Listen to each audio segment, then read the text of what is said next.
Okay, what we have here, we're going to be doing a Tomoe Nage in a no-gi situation. And Mike, you going to do it first? Okay, so we'll have Mike Pennington start with Derrick Darling. And you can see here how he sets up, puts the foot in. Okay, there it is. Let's take a look at this. Let's talk through it a bit. So Mike, when you're setting Derrick up here, let's look at your grip, your tie-up. So you got your left arm, a nice kind of a high tie there, just at the tricep area. Your right hand, I'll come down this way, is you got a good meat hook around the head, and your elbow is nice and sucked in there nice and tight. See how that elbow is there? Good control. So you get a good head and arm control situation. Now what you're going to do, now you're doing kind of a spinning, aren't you? The spinning style. So now Mike, you step out to your left. There you go. That's right. Okay. And put your right foot in there. Spin under and step in.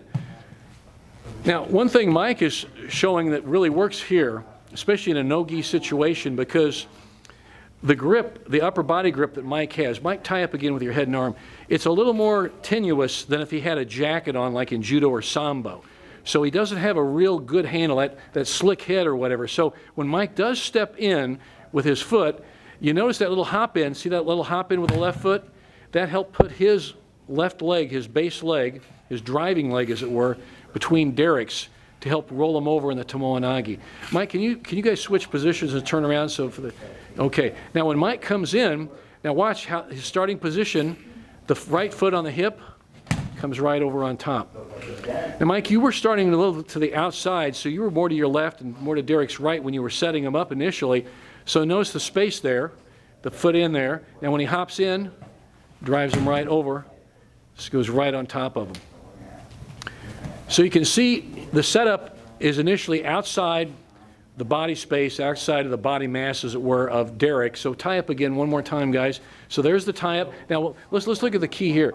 See, Mike is, look at the feet to the outside, okay?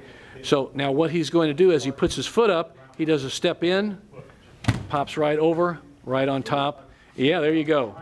One of the favorite things we like to do is right into a juji gatame. Why don't you finish with a nice juji? And you can tell it's a good setup. Right on top, right over, goes right to a juji.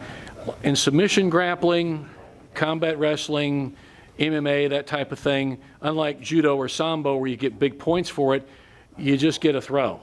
Or you may get minimal points at some point, depending on the rules of the grappling sport, the fighting sport. So that's why we use this as a great setup for a submission technique, in this case, juji gatame. It could be anything. You're on top of the guy. You can finish him off. One more time, Mike, and then we'll wrap it up.